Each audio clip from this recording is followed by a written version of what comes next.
કંકુએ આપણને ફોન તો કરવો જોઈએ ને. એક ફોન કર્યો ન લાગે તો બીજાને ફોન કરાય. આ તો સામાન્ય નોર્મલ સિમ્પલ લોજિક છે.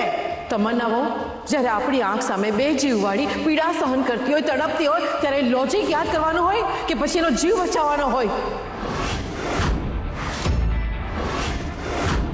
તમન્ના વહુ, તમે ઘરમાં હોત ને તો તમે અને તમારું લોજિક રૂમની બહાર ઊભું રહીને ધ્રુજતું હોત. જ્યારે આ છોકરી એના લોહીથી ખરડાયેલા હાથે એક નવા જીવને આ પૃથ્વી પર લાવી. જવાબ આપો, જવાબ આપો તમે બંને કે તમને બંનેને તકલીફ શું છે, પેટમાં શું દુખે છે? એ કે આ છોકરીએ યોગિતાની ડિલિવરી કરાવી કે પછી આજે આ છોકરી મારી નજરમાં એક વેત ઊંચી થઈ?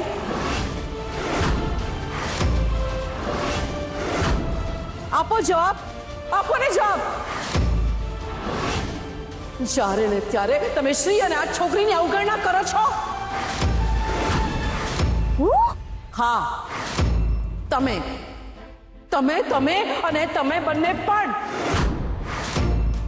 આ બંનેને ઉતારી પાડવામાં અને જ્યારે જરૂર હોય ને ત્યારે એ બંનેને નીચોવી પાડવામાં તમને લોકોને શરમ પણ નથી આવતી. પણ યાદ રાખજો, યાદ રાખજો કે મને બધું દેખાય છે, દેખાય છે અને સમજાય પણ છે. જો આ ઘરને કોઈએ પણ એક તાંતણે બાંધીને રાખ્યું હોય ને તો માત્ર ને માત્ર આ છોકરી અને શ્રી છે.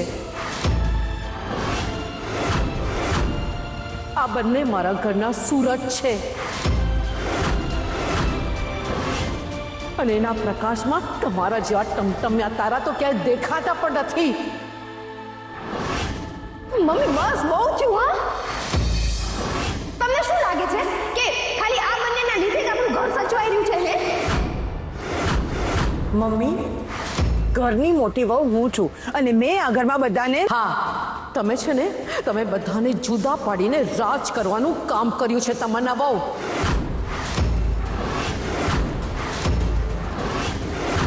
હું તો એવી નથી ને.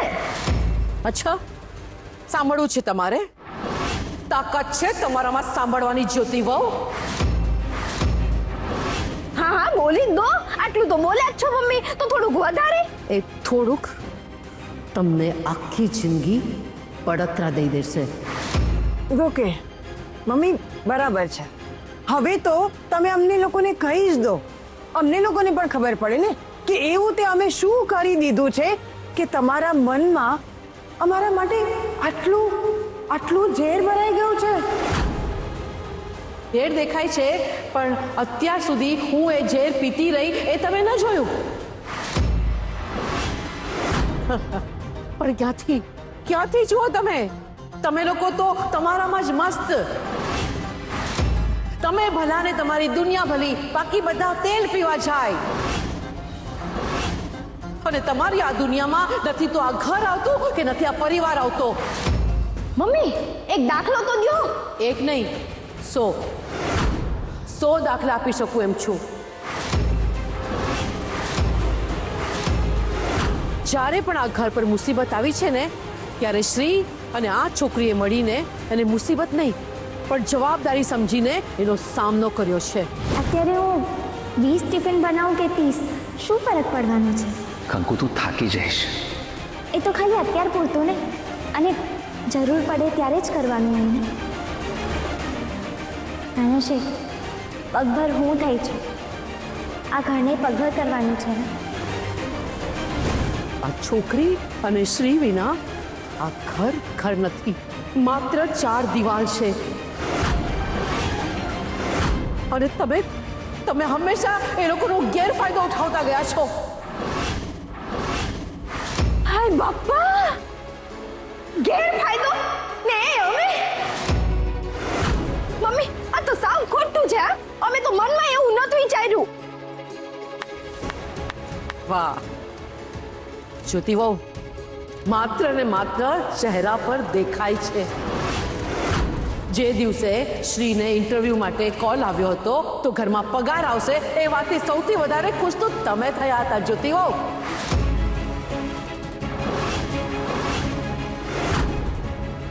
મમ્મી પેકેજ બહુ સારું છે અને સાચે જો આ જોબ લાગી ગઈ ને તો 2-3 મહિનામાં આપણા ઘરના બધા જ પ્રોબ્લેમ સોલ્વ થઈ જશે.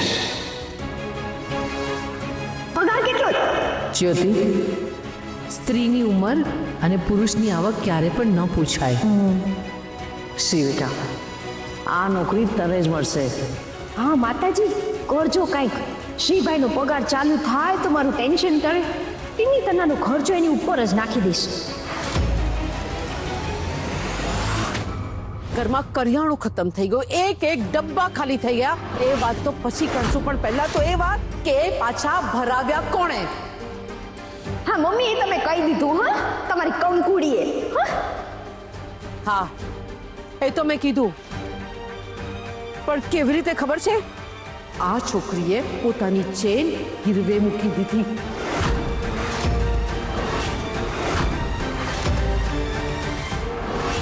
અનાજ લેવાનું છે, આ છોકરી પાસે પૈસા નથી. પ્રિયાને ડોક્ટર પાસે લઈ જવાની છે, પણ ડોક્ટરની ફી માટેના પૈસા નથી. યોગિતાની દવા ચાલે છે, પણ એ મંગાવવાના પૈસા નથી. અને આ બધી વાત જ્યારે શ્રીને ખબર પડી ત્યારે પોતાની વીંટી ગીરવે મૂકીને ઘરના ખર્ચ માટે પૈસા લઈ આવ્યો. અમૃતલાલ જ્વેલર્સ આ બધી વસ્તુઓ ત્યાં ગીરવે મૂકી છે ને?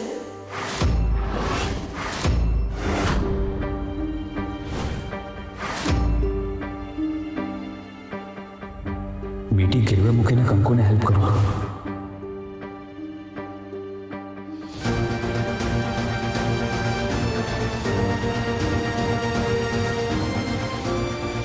ચેન ગીરવી મૂકીને પ્રિયાબેનનો ઈલાજ કરાવીશ. તમારા બધાની જાણ ખાતર એ અમૃત જ્વેલર્સ વાળા ભૂપેન્દ્રભાઈના નાનપણના મિત્ર છે. એણે એમને વાત કરી અને ભૂપેન્દ્રભાઈ મને આવીને બધું કીધું. ઘરના લોકોને તકલીફ ન પડે ને એટલે આ બંને આટલેથી નથી અટક્યા. આ છોકરીએ એની બુટ્ટી ગીરવે મૂકી દીધી.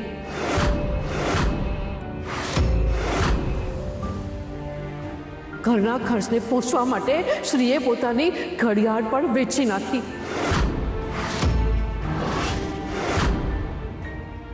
શ્રી, મને આજે તારી ગાડી જોઈતી હતી. ગાડી તો સર્વિસમાં છે. હા તો કંઈ નહીં, હું રિક્ષામાં ત્યાં જતો રહીશ અને પછી ત્યાંથી લઈ આવીશ. અરે નાના, તમે શું કામ ચિંતા કરો છો? રહેવા દો, હું સર્વિસ સેન્ટરમાં ફોન કરી દઈશ, એ લોકોનો કે માણસ આવીને આપી જશે. શ્રી, હું કંઈ ખોટું તો નથી કહેતી ને? ઘરમાં 3 દીકરાઓ, પણ માત્ર ને માત્ર જવાબદારી શ્રીની.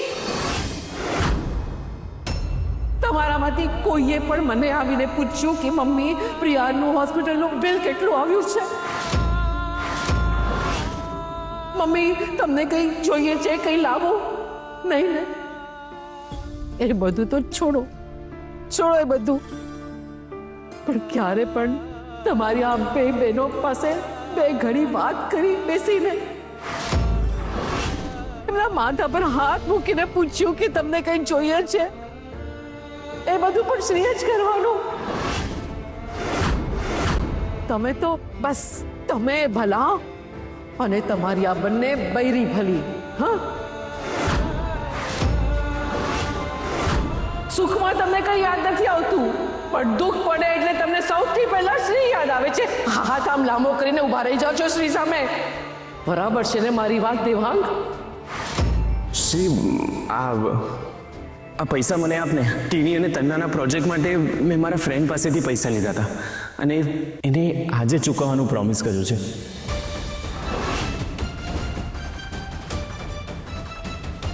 પણ મમ્મી, તમને તો ખબર છે ને કે અમારી હાલત કેવી છે?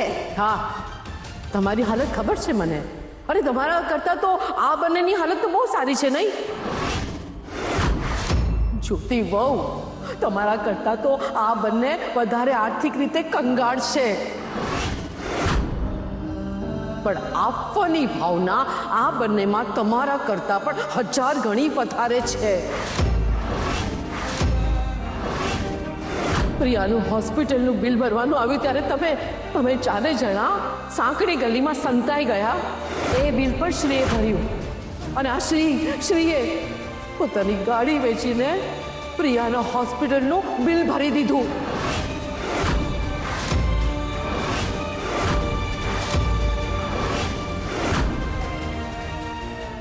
ને શ્રી, જ્યારે ડૉક્ટરે તને ડિપોઝિટના 2 લાખ રૂપિયા ભરવા માટે કીધું અને એ સાંભળીને જ્યારે તું બહાર ગયો હતો ને, તો હું પણ તારી પાછળ આવેલો. ત્યાં સુધીમાં તે તારા ફ્રેન્ડને ફોન કરી દીધેલો. અડધાથી પણ ઓછી કિંમતમાં જે ગાડી મળતી હોય, ગાડી બહુ સારી કન્ડિશનમાં હોય અને માણસે એને બહુ પ્રેમથી જાળવી હોય, તેવી ગાડી કોણ ન લે? માત્ર 10 જ મિનિટમાં એના ફ્રેન્ડે 2 લાખ રૂપિયા શ્રીના અકાઉન્ટમાં ટ્રાન્સફર કરી દીધા. અને શ્રીએ એની ગાડી આપી દીધી. પણ કાકા, આપણે હમણાં એ ગાડીમાં જ તો આવ્યા, બહાર જ તો છે એ ગાડી. હવે શ્રી, આનો જવાબ હું આપું કે તું આપીશ? મેં મારા ફ્રેન્ડને જ્યારે રિક્વેસ્ટ કરી કે મારે મારા ફેમિલીને બહાર લઈ જવાના છે, ત્યારે એણે મને 1 દિવસ માટે એની ગાડી આપી દીધી. અને કંકુ, તને જ્યારે 30 જણાના ટિફિનનો ઓર્ડર મળ્યો હતો ને, એને તો એ વાત જણાવવા મને જ્યારે આવી હતી ને, ત્યારે ફોન પર ધીમા અવાજે વાત કરતા તને નવાઈ લાગી હતી ને. પણ એ સમયે હું મારા ફ્રેન્ડ સાથે જ વાત કરતો હતો. હા, બસ 1 જ દિવસની વાત છે. હું પાછા આવીને તને ગાડી તરત જ પાછી આપી દઈશ.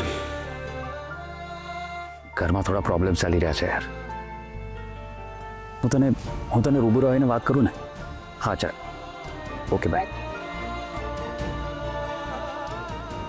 નાના શેઠ, શું થયું નાના શેઠ? આમ દબાયેલા આવે છે, કાં વાત કરતા હતા?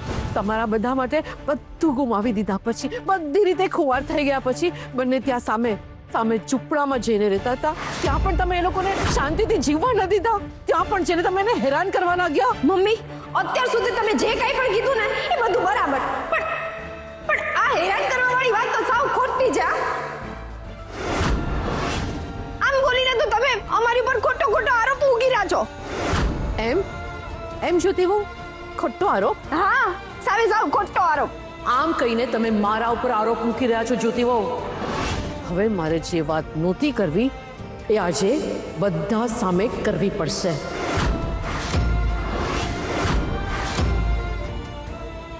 ઘરનું અનાજ, કરિયાણું રાતોરાત કઈ રીતે ખતમ થઈ ગયું, એ ક્યાં ગયું એ કોઈને પણ ખબર છે?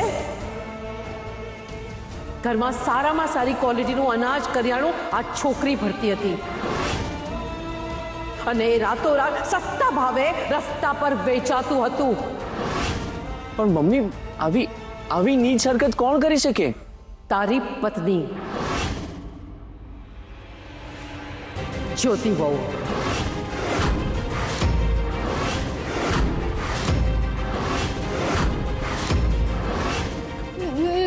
ના મમ્મી, મેં આવું કંઈ નથી કર્યું. પકડાયા પછી પ્રાયશ્ચિત જ શોભે જ્યોતિ વહુ. હાલો ચલો, મને સેવાનો લાભ દેતા જાઓ ને તમે હંગઈ લેતા જાઓ. હે, સસ્તામાં સસ્તું છે, સાવ સસ્તું. અરે લે ને ભાઈ તું. એ હા, પૈસા ફ્રીમાં લેતો જા. મમ્મી, આ સાવ ખોટી વાત છે. બોલાવો ચંદુભાઈને. સત્ય જાણવું છે, કરું ફોન એને. બોલાવો અત્યારે, હમણાં અહીંયા. ભૂપેન્દ્રભાઈ, નંબર તૈયાર જ રાખ્યો જ ભાભી. કર્યું કોણે અને આરોપ કોના ઉપર મૂક્યો? આ છોકરી ઉપર. ઘરમાં ચોરી, અનાજની ચોરી, એ પણ માત્ર ને માત્ર હેરાન કરવા માટે. શરમ આવી જોઈએ તમને જ્યોતિ વહુ. આ છોકરી તમને કઈ નડતી નથી, તમને બોલાવતી નથી, તમને તુકારો નથી કરતી. અરે એની તો જીભ ભાભી કરતા નથી સુકાતી. છતાં પણ તમે લોકો આની સાથે આવું કર્યું, જઈને એની રસોઈ જોડી નાખી. જ્યોતિ બસ બહુ થયું. જ્યોતિ છોડી દે જ્યોતિ, પ્લીઝ છોડી દે.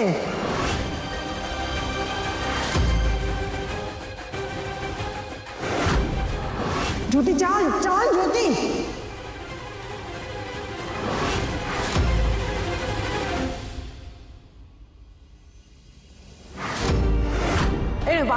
ભાઈએ તું વાસણ આપવાની ના પાડી દીધી. છોડ.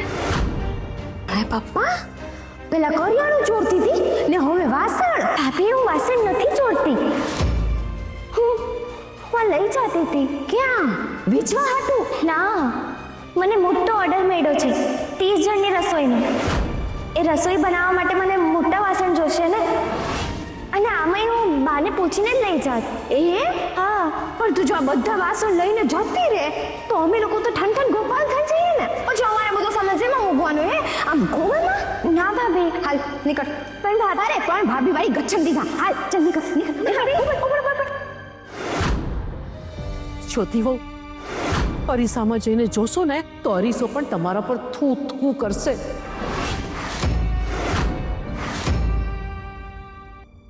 અને તમે એકલા જ નહીં, આપણે બધાએ આ છોકરી પર અન્યાય કર્યો છે. તમને લોકોને શું લાગે છે કે આ લોકોને કંઈ સમજાતું નથી? આ લોકો મૂર્ખ છે? બધું સમજાય છે, પણ છતાં પણ એ બંનેવે એક જ નીતિ અપનાવી છે કે મારા ભાઈ ને મારા ભાભી. પણ મારે તમારી આ માનસિકતા તોડવી હતી. તમારી આ લૂંટવાની સ્વાર્થ નીતિને મારે અટકાવવી હતી. ને એટલે જ મેં ભૂપેન્દ્રભાઈને મળવા બોલાવ્યા. ભૂપેન્દ્રભાઈ, સારું થયું તમે આવી ગયા. શ્રી અને ઓલી છોકરી. કંકુ, એનું નામ કંકુ છે ભાભી.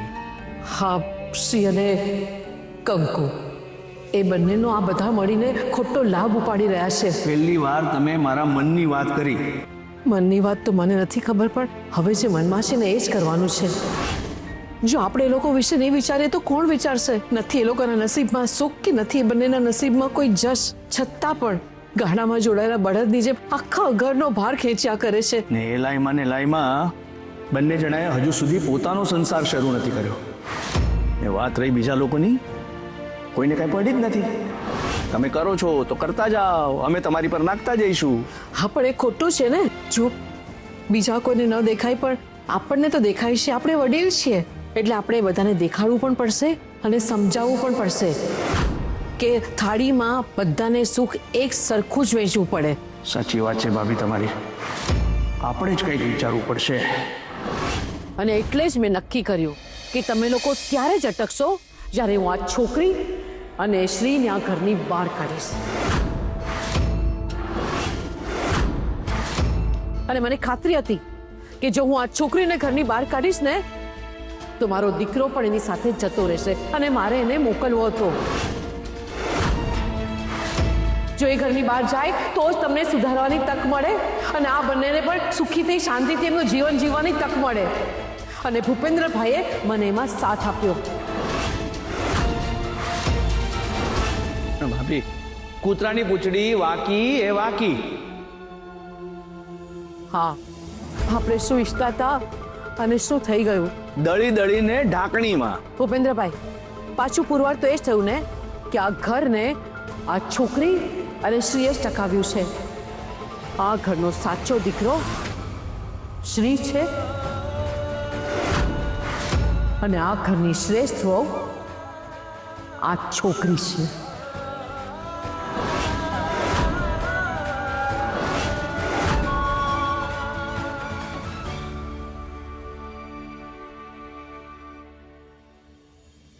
શ્રેષ્ઠ વહુ કંકુ, ના તમન્ના ના, કંઈ કર. મમ્મી, માત્ર ને માત્ર એટલા માટે કારણ કે કંકુને તક મળતી ગઈ અને એ તક ઝડપી લીધી એને. આ તક જો મને મળી હોત તો મેં પણ પુરવાર કરી દીધું હોત કે આ ઘરની શ્રેષ્ઠ વહુ હું છું. તમન્ના વહુ તક આવે નહીં, એને શોધીને ઝડપવાની હોય, જે આ છોકરીએ કર્યું. હું તો આની સાથે વાત પણ નથી કરતી, ક્યારે મેં આનું નામ સુદ્ધા નથી લીધું. પણ આજે ગર્વથી હું કહીશ, કંકુ કંકુ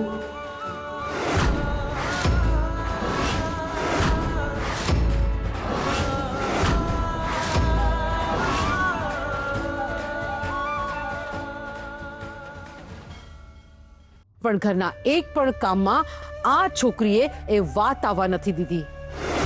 દરેક તકલીફને એની તક બનાવી દીધી. મમ્મી એ જે હોય ઈ, પણ ભાભીની વાત તો સાચી જ છે. સીધી ભાઈને સિધકાવા લાગ્યો તેવો. હા તો એ તો તમને લાગુ પડે છે ને મમ્મી. એટલે મારા કહેવાનો મતલબ એમ છે કે જો અમે બંને ઘરે હોત ને, યોગિતા બેનને વેણ ઉપડ્યું હોત ને, તો અમે પણ ડોક્ટર કે તેમ કરતા જાત તમારી કંકુડીની જેમ. એમ? હા સાચે સાચ. પણ અમને છે ને એવી તક મળતી જ નથી. અમે કાંઈ પણ કરવા જઈએ ને તો એની પહેલા કંકુડીઓ છે ને હવામાં એને પેલી તક છીનવી લે છે. એ તક પકડતી નથી, પણ જવાબદારી સમજીને કામ કરે છે.